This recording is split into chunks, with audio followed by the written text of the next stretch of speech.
Okay, we are recording now, and it should be going live. We're live, I believe. So welcome everybody to another Thriller Talk Thursday. I am so excited to be here today with New York Times bestselling authors, Miranda, Mary Kubica, and Boyd Morrison. So I'm gonna let everybody introduce themselves and just tell a little bit about their latest book. So we'll start with Megan. Welcome. Hi. Thank you. Thanks so much for having me. So hi, I'm Megan Miranda. My latest book comes out on June 23rd, so a couple weeks. It's called The Girl from Widow Hills, and it's the story of a girl who was the center of a huge media story when she was growing up. When she was 6 years old, she was swept away during a storm while she was sleepwalking and became the center of this huge search and rescue operation that really captured the nation's interest. But it really became too much for her. So when she was old enough, she changed her name, moved away for a fresh start.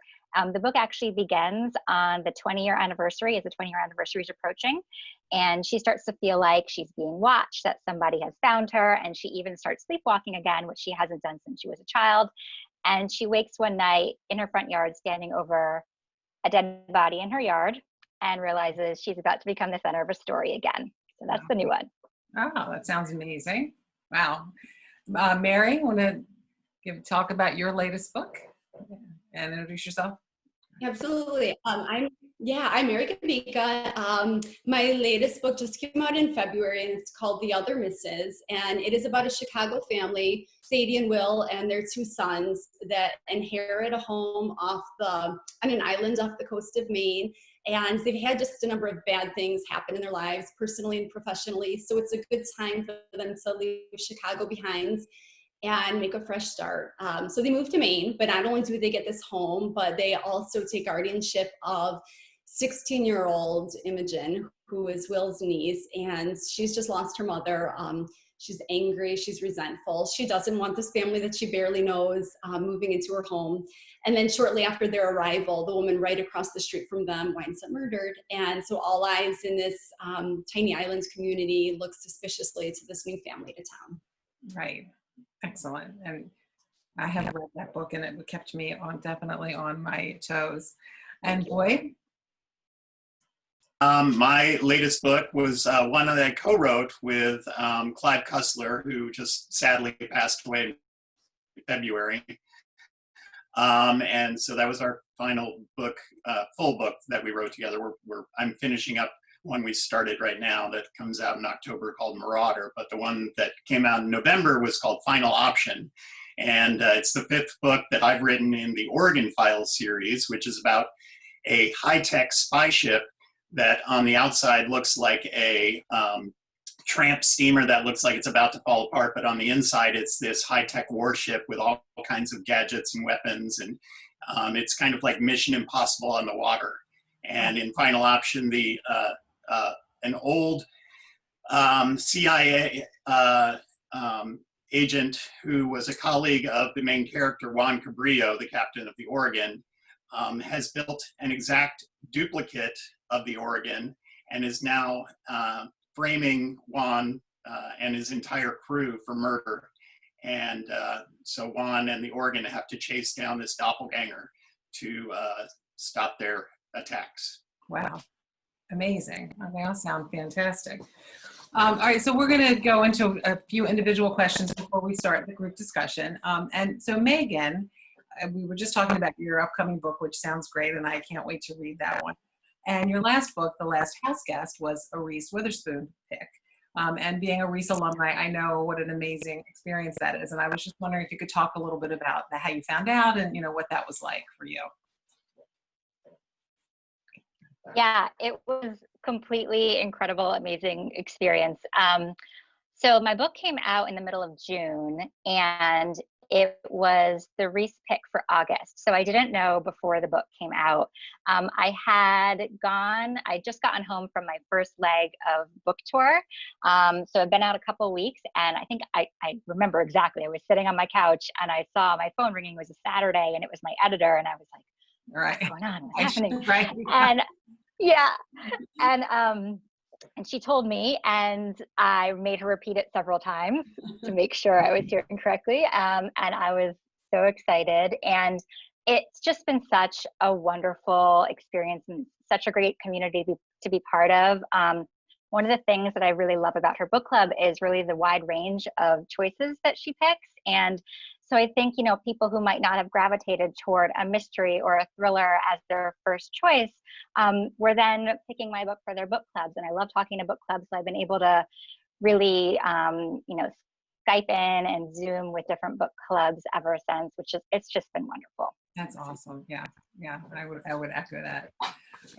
Okay, so Mary, as I was lucky enough to get an advanced copy of The Other Misses, which, as I said, I absolutely loved. It was such a smart, engrossing, twisty read. And so before the book even came out, Netflix snapped it up. And I know sometimes can't talk too much about film, but what can you share about that? First of all, what was that like having that happen? And then what's happening with that? Yeah, absolutely. It was just beyond my wildest dreams. But shortly after, my editor and I had finished making all the revisions to the book, and it was done, but still probably about a year, many months before it was actually going to come out in book form. I have a wonderful film agent, Sherry Smiley, who went out with it, and she was able, she got an offer from Netflix very, very quickly, and they optioned it for a feature film, which I was just so super excited about. I've been able to have a couple conversations with different people over at Netflix. Kira Goldberg is the executive producer working on it, and she did The Greatest Showman, Bohemian Rhapsody, and Karen Rosenfeld is the producer. She did the Twilight series and Me Before You. So I'm really excited that there are just some incredibly talented people working on it. And the screenwriter is Jack Thorne. He recently did Wonder, and he wrote Harry Potter and the Cursed Child. So I'm super excited. I know that he's about done with the screenplay. That's where we are right now. And there are, I assume, going to be some delays because of COVID, but I'm just super excited to see what they do with it. That's great. I can't wait to see that on screen. That's going to be amazing. Wow, terrific. And so, Boyd, you have written many, many books, and you write solo and you write with Clive Cussler. And so I know, not that I write with someone famous, but no offense, Valerie, she's out there watching this. I write with my sister, but it's a different process, co-writing and writing solo. So I was just wondering first if you could talk a little bit about what it was like to write with Clive and how that came to be, and then how the two different processes go for you, how they differ. Yeah, so I started out writing 6 books of my own, 4 books in an adventure series that was definitely influenced by Clive's work. I've been a fan of his since the early 80s when Raise the Titanic came out. And so I've been reading him for decades. And really, he's the person who influenced me to be interested in thrillers in the first place. So I had just finished my 6th book and was looking for something else to write. I wasn't necessarily going to continue in that series. And one day my agent called me and said, how would you feel about writing with Clive Cussler? And I said, the guy I've been reading for 35 years, that would be fantastic. And she said, okay, well, he's going to call you in 2 minutes. Oh I was like, okay. And sure enough, 2 minutes later, Clive Cussler calls me and says, hey, Boyd, I read a couple of your books and loved them and loved the endings and wanted to know if you want to write the Oregon Files series with me. And I said, that would be awesome. And he said, okay, we'll fly you down here to my house in a couple of weeks and get started. And that was literally the extent of the conversation. I had to, check to make sure I wasn't being punked or something. Right. But 2 weeks later, I was sitting in his office plotting our first book together. And the way we worked was I would go down to his home and stay at his house. And often my wife would come with me too. And be there for 3 days. And we would just sit in his office and brainstorm ideas. And we would come up with the main ideas for the story. What's the villain? Who's the villain? What are they after? He always has an historical link in the book, so we would come up with that, and maybe some of the action set pieces and the location. And he has 4 other co-authors in 4 other series that he's working with. So a lot of our issue was, okay, what are you not doing in all the other books right now? Right. So he had to keep all of that straight. And then I would fly back to Seattle and I would write 100 pages and send them to him, and he would revise it and send it back to me. And then we just keep going like that until the book was done. Wow, that's amazing. Jeez. So you plotted everything. When you write on your own, are you a plotter or are you more by the seat of your pants? I'm more of a plotter. I like to know where the story is going. I like when I'm writing a chapter, I like to know what's happening 3 or 4 chapters from now, so I can set the intentions of the characters in what I'm doing now. So I really can't just write off the top of my head. I need to have a plan. It's not necessarily a really detailed plan, but I like to know where it's going. What about you, Mary? Are you in the plotter or the pantser camp? I'm a total pantser. Oh, yeah. I think sometimes I would like to plot, but I don't know. There's just like this rush of adrenaline of, you know, and not knowing what comes next and just sort of getting to know my characters and figuring out as I go. So yeah, I'm definitely a pantser. And Megan? Yeah, like Mary, I'm a total pantser. A lot of my work then comes in revision because I kind of figure out my story as I go. But I start with character, and I really, sometimes I try to, but I really can't see the big picture until I really have written my way in and figure out who the characters So are, what their relationships are like, kind of what secrets they're running from. Yeah. that's cool. So but do you know the twist when you start? This is a question Val and I get asked a lot. So do you know that, or do you only start with character, or do you know the twist and then the characters come in, or what, or is it a combination? How does that work? I'll start with you, Is it Megan. me? Yeah, Megan, and then Um, yes, Mary. Yeah, yeah, the twist, like the main twist. I mean, I know other twists come along and different things change, but the major twist, is that something that you know from the get-go? Um, for me, usually not. I'll say like I usually have maybe the littler twists in mind, but I usually don't know who did it. So because of that, I usually don't have kind of the big twist in mind. It really depends on the book, though. I mean, sometimes I know kind of the backstory twist, but not what's happening in the present. Sometimes I have something in mind, but then when I start writing, it's just that's not what's going to happen. So it kind of changes as I go. But I think more like little twists along the way that kind of alter the perspective. Gotcha. And how about you, Mary? Sorry. More times than not, oh, that's okay. More times than not, I do not know my twist. Occasionally I do. With the other misses I did, or at least I knew part of the twist, but there were more twists to come. So I had part of it figured out. But yeah, I feel like there's always kind of a little panic that I feel as I'm writing, and I'm creating all these characters and storylines, and I don't know how it's going to end. So that does worry me sometimes, and like Megan said, it can lead to some heavy revisions. But I think that my favorite point in the whole writing process is when I do come up with that twist and see all those pieces kind of come together. Interesting. Yeah. Well, that's very cool.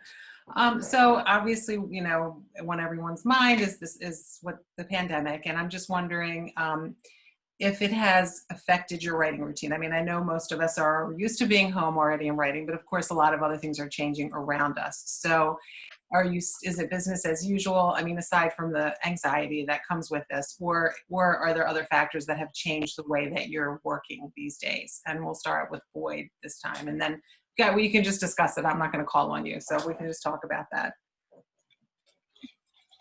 But I do. Well, actually, I'm on deadline right now. My book I'm finishing up next week.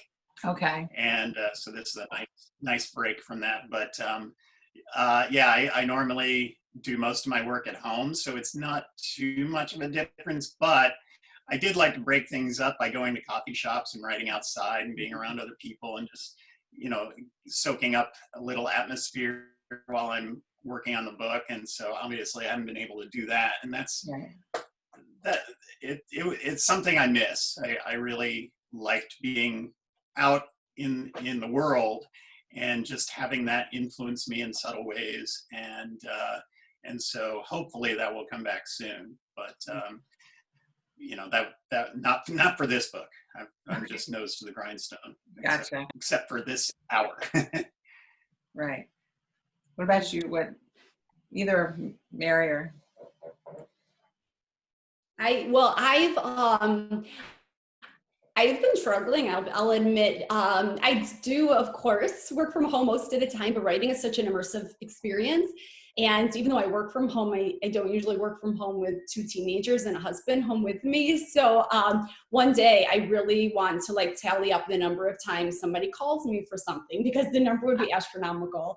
And so I just feel like even when I try to write, I'm like, there are just so many interruptions. And so that's been hard for me. And then I just think there's like so much on my mind too with the state of the world that it's hard to really lose myself in my writing. I've been lucky though that really through all of this, I've been working on revisions, and now I just got copy edits for my next book.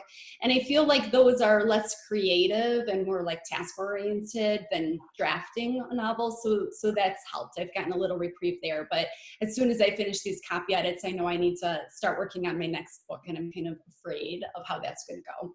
I know exactly how you feel, because we were in the same boat where we finished. We had, you know, their 4th round, and then we just got our edits, and then I was doing copy edits for the other book, and now we're starting a new project, and I keep avoiding the page. It's like I've written a paragraph, you know what I mean? And then I'm like, I know I have to get moving because I owe my sister like 2 chapters, but I can't. So I'm watching 90 Day Fiance with my son, you know, like all of these interruptions that are coming along, but I've got to get back to the computer. But what about you, Megan? Are you be able to write, or do you? Yeah, kind of similar.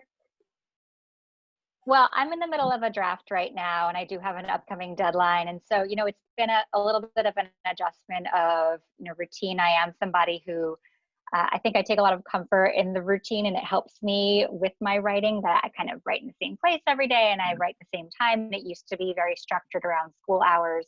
And obviously now, you know, I have kids who are similar age to Mary's. So it is, you know, everyone's in the house together and kind of juggling the routine. So I've had to kind of find what else works and what, you know, kind of adjust to new routines. And so for me, I'm finding that I'm writing in a lot smaller chunks of time than I used to. And maybe I'll just write a scene and then take a break, and then I write a scene at the end of the day. So it's a little different than I'd been doing it, but I feel like I'm hitting a routine. That's good. Okay. And it is easier for me because I don't have kids, so I don't have that interruption that you guys do. Just my dog. Right, and your wife is a doctor, so she's not. I mean, she's working through all of this, right? So she's, yeah. Well, she's kind of on a half-time schedule, so, and she works a week on at a time for 12 to 14 hours a day, and then she's off because she's an internal medicine doctor at our big downtown hospital here. And you know, that's obviously something that's been, you know, that does weigh on my mind when she's off at the hospital and I'm home writing, is thinking, okay, she's taking care of coronavirus patients and making sure she stays safe. And but luckily here we have not had the big you know, surges like you've had in the New York area and Chicago, and so hopefully that will never happen here. But yeah, it's been, she says she feels very under control there, so that's helped ease my mind. Well, that's good. That's very good. So let's talk a little bit about the thriller genre, and I'm just wondering if it's something that you've always written in, and what first attracted you to write thrillers. Whoever wants to start. I'll go. Okay. I've always loved to read thrillers, but and my published books have always been thrillers. But before I wrote The Good Girl, I'd say I wrote more just like general women's fiction, but it was nothing that I ever finished. You know, I'd get an idea that I loved and start writing, and then lose interest in it and set it aside. And this process just kept repeating itself. And I could never figure out like what it was missing. Why couldn't I get to the ends of a manuscript? And then with The Good Girl, it was just by chance that, you know, I was doing my pantser thing, and I kind of thought up, you know, some twisty elements and started working them into the book. And so all of a sudden, you know, what I thought was just kind of like a romance women's fiction became this psychological thriller. And I didn't know it was gonna do that. But, you know, I just fell in love with writing those twists and the genre. And so then I was hooked. That's fun. That's so interesting. Yeah, Megan? Yeah, I grew up reading mysteries and thrillers. They've always been my favorite genre to read. I think my mom was a big mystery and thriller reader, and we always had those on our bookshelves. And I love trying to piece together the mystery as the reader and kind of solve the puzzle. And that's, I think, what I'm really drawn to on the writing side too, is trying to create that puzzle. And when I was a kid, I had like a lot of fears. And I didn't know, like thinking back, I'm like, why was I drawn to these very dark books? But I always was. And I think it was because, you know, as the reader, you were taking the journey through and you were making it to the other side of it. So they've just always been the types of stories that I've been drawn to. And I love writing it and I love figuring out the twists and kind of piecing it together. It's really fun for me too. Oh, that's awesome. Yeah. And how about you? My English teachers from high school would probably be shocked that I'm a writer now, because I hated English class because we never read the books I wanted to read. I was reading Clive Cussler and Stephen King and Gene Kuntz and Tom Clancy. I love a lot of science fiction. I loved adventure and losing myself in other worlds and lots of action and characters that were larger than life. And so, you know, if I had been able to read those for English class, I would have aced it, because I knew every author out there. I read everything. It never occurred to me that I could be a writer myself for a long time.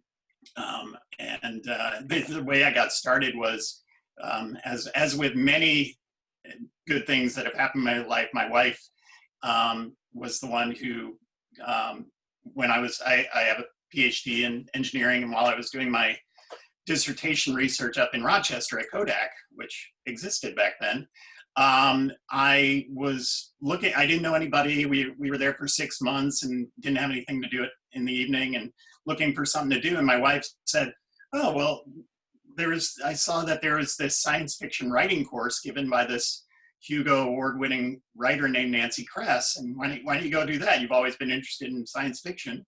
And so I did. I went to the class and wrote an awful short story for it, and thought, well, maybe short stories aren't my forte. So I started writing a novel. And that novel, I finished that novel, and it eventually got published 15 years later. But that's what got me started, and thought, well, maybe I might be able to do this for a living. Wow. I always read Dean Koontz as well. And of course, as a child, I don't know about the rest of you, but Nancy Drew, I grew up on. I couldn't wait every week to get the. Oh yeah, I was a huge Hardy Boys fan. I'll bet, yeah. I even tried a little bit of the Hardy Boys. But that didn't. I don't know. My brothers must have had them, but yeah, my sister and I actually, and I had all of her old books, and then I took over some of those and scratched her name out and put my name in.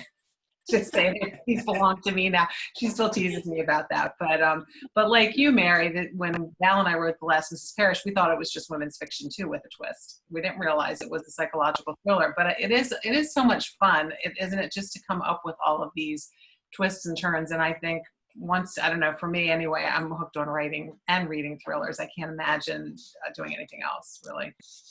All right, so we talked a little bit about character and story. Well, we talked about the twist, and I know you guys are pantsers, so I think we kind of covered that. So I'm going to skip to this. So is there a book that you've always wanted to read but haven't yet? And if so, what is that book? And I'll start. Mine is Don Quixote, which I've even bought. It's sitting on the shelf. Maybe one day I'm going to get to it, but haven't yet. It's a very intimidating, thick book. So. I would say the Harry Potter series. My son is obsessed, and everybody that reads them just absolutely loves them. And we've got them all here in the house, and I've never tried. They're all big, thick books too, and it's a whole series. A commitment. So, right. That's intimidating, but I've got to try it one day. There you go. In your spare time.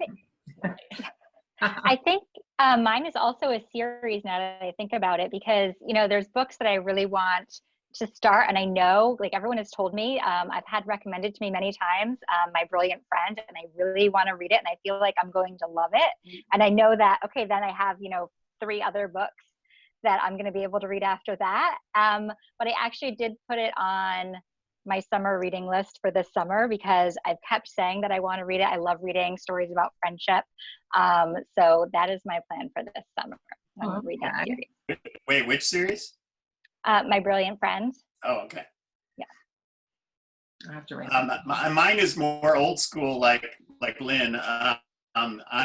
As I mentioned, I'm an adventure fan, and one that I just have, you know, I should read, but I just have never gotten around to it, is The Count of Monte Cristo by Alexander Dumas. So when I saw your question, I really thought about that, and I thought, you know, I really should take this time to read that, and just, you know, go back to the classics of what has started the adventure genre. Right. All right. We're going to hold you to that. I'll be emailing you to follow up in a couple of months. And so what are you guys reading now? Follow that up. Are you? I just started an arc of Wendy Walker's new one, Just Don't Look for Me, which I am very excited for, and I'm so excited I started it. I love her books. I love The Night Before, so enjoying it very much. Very for a treat. I just finished it. I read it last weekend in a day and a half. So it's so good. Yes, that's awesome. Yeah. Well, this arrived in my mail like oh, nice. 5 minutes before this Zoom call. So as soon as we're done here, this is what I'll be reading. That is not fair. You, Megan Miranda. And when my deadline is finished, I am looking forward to an advanced reader copy too, called The Silent Conspiracy by Lynne, because that will be my first treat book for actually finishing my own book. So I'm looking forward. Thank you. I'm honored. I told you, really, and I feel bad that because I don't want you to. No, I'm sorry. I haven't been. I've just been. You know, I just don't have the brain space for anything else right now. No, I completely get it. And then we had a question from Christine, and she wanted to know, did you all have a book you read as a child or an event that made you know that you wanted to become a writer? Was there, you know, I mean, we did talk a little bit about that, but was there any one particular book that really made you think, wow, I'd like to do this, or you know, something that propelled you toward the writing career? Well, as I said, for me, it was Raise the Titanic by Clive Cussler. I mean, it's one of the classic adventure stories, and was, you know, a brilliant concept. And so the fact that I got to actually work with Clive, you know, so many years later, and become friends with him, and drive in his classic cars with him, and just stay at his house and hear all of his war stories about the publishing business, and going on shipwreck discovering shipwrecks. He discovered the Confederate submarine Hunley among 50 other ships, and he was a larger than life character. He basically was his characters in his books. So yeah, that's the big influence for me. Interesting. For me, it was more an experience than a book, although I did love to read when I was a kid. But I had a cousin, or have a cousin, who's just about the same age as me. And when we were girls, we'd have sleepovers and stuff all the time, and she loved to write. And so she was the one that, you know, just kind of opened my eyes to like know that this was something I could do, or that I could try. And I was like fascinated with the idea of creating my own characters and stories. And so she definitely inspired me to give it a try. And once I started writing my own stories, I've never stopped. That's awesome. For me, I think it was a teacher, I think it was in high school, gave me Jurassic Park, which sort of blew my mind open. I was a kid who loved science, and I also loved reading and writing. And it was like, you know, when a teacher just hands you like, this is the perfect book for you. And it, you know, I realized, oh, you can really write about anything, and you can incorporate, yes, there's this thrilling plot, and also there are these, science questions involved. And I did, I took a roundabout path to becoming a writer. I worked in science before I was a writer, but that just really stuck with me, just thinking that anything was possible after reading that book. Are you going to take a stab at writing a science thriller? I don't think so. I think I like thinking about the mysteries inside other people, my psychological suspense. Awesome. All right, we're going to get into the two truths and a lie, but also we're on Facebook Live. So if anybody has questions, you can type them in, and Valerie is on the other end, invisible right now, getting those questions. So this is the part, before we get to that, actually, we have another question. How long does it take you to finish a book? Do you read it quickly or like to draw it out? That's a question from Dakota. So when you're reading a book, how long does it like? Do you read it? Do you draw it out, or does it depend? Like I'm reading Dean Koontz's book right now, and I'm drawing it out because it's been so long in between books, and I love his writing, and I don't want to get through it too quickly because I'm enjoying it. But typically, like with Wendy's book, when I usually read a book in a couple of days. What about you guys? I'm the same as you, Lynn. I read them pretty fast. I get sucked into the world, and I just don't want to stop, especially like on a weekend. I'll just kind of Power through. get lost in the story. Yeah. I am a slow reader, and I wish I was faster. Like that's one of the skills that I wish I had. But I think that again, it's because it's sort of like with the writing and the constant distractions. It's just reading for me is such an immersive experience, and so when there's any distractions, it takes away from that for me. So Yeah. I feel like I save my reading for little pockets of time that are just all mine. Yeah, I get that too. And it really depends on my interest level in the book. If I'm into it, I can read it super fast. Like you were saying, Jurassic Park. The day that came out, I knew I wanted to read that book. I started reading at 10 at night and stayed up till 6 in the morning and finished the book. So, that happens very rarely now, but I can read through a book pretty fast if I'm loving it. Yeah. Wow. All right, so now we are going to move into our two truths and a lie section. So each author is going to say 3 things. 2 are true and 1 is a lie, and we will see if we can. The other 3 of us will try to guess it, and then later, you can post the video on Facebook and see who might, with some teasers on the 3 things. So let's start with Mary. Okay, I had to write them down. my kids helped me with them, and it's been decided that I am very boring. Oh, it's always think you're boring. Okay. Okay, so I once sprained a wrist scooping ice cream in an ice cream shop. I hate cheese unless it's on pizza, and when I was younger, I wanted to be an Olympic swimmer when I grew up. Oh.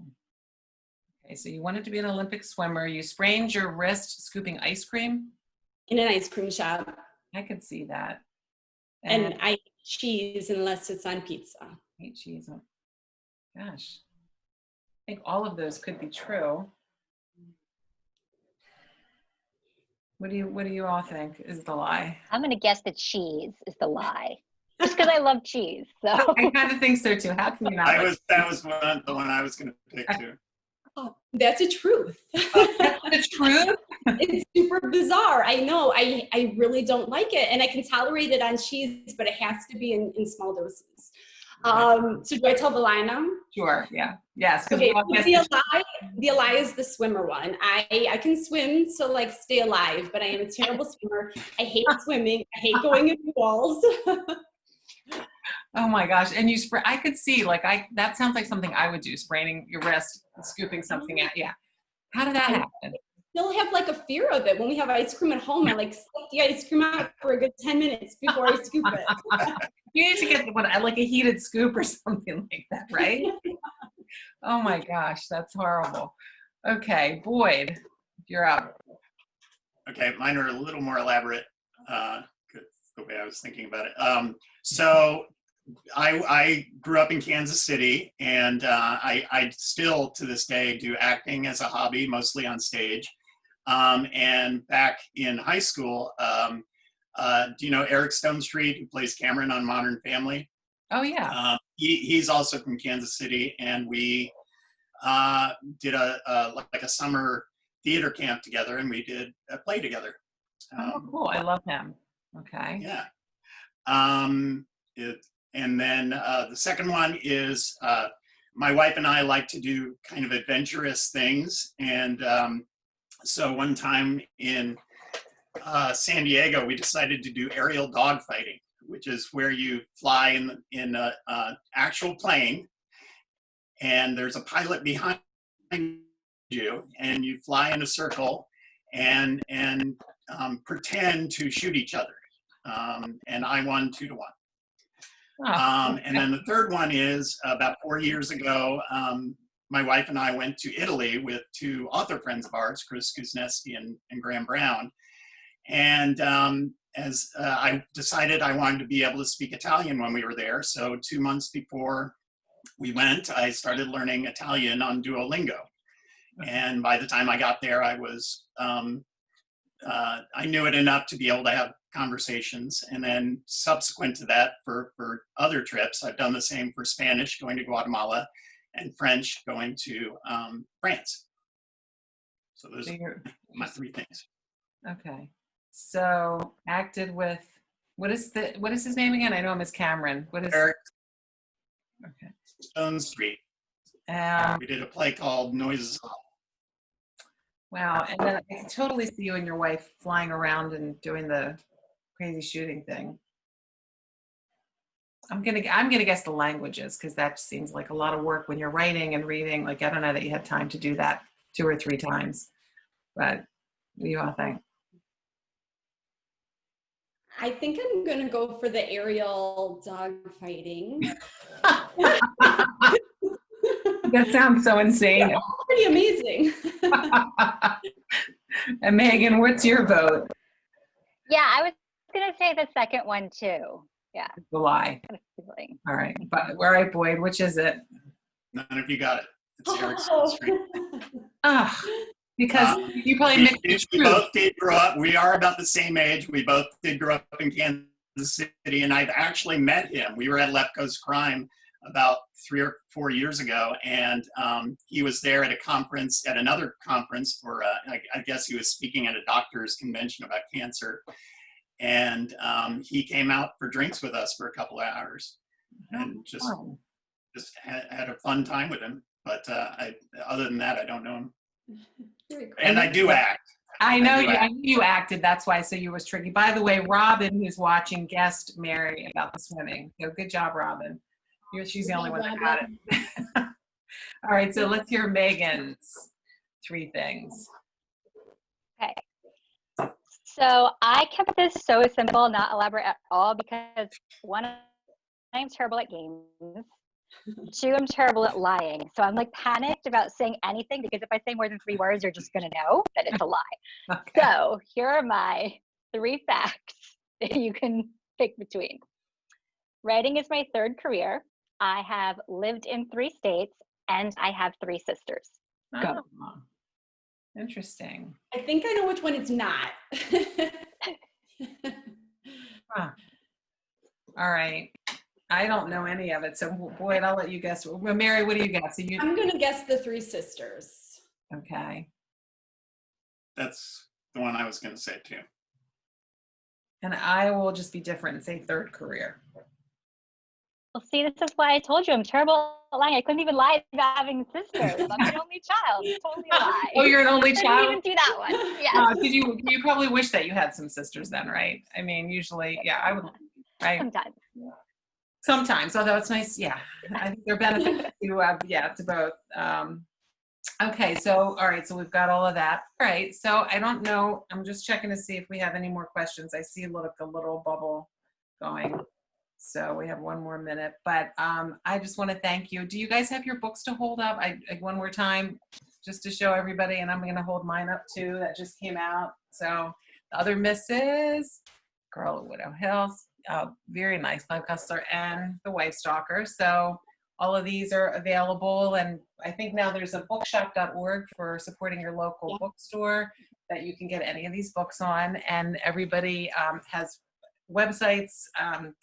I'm sure that it's just all your names, right, for your websites. You want to, okay. So, and on social media. So connect with everybody, everybody who's watching, connect. And I just want to thank you all for taking time to be here today. And I hope that we're together soon at a conference or something in person, right?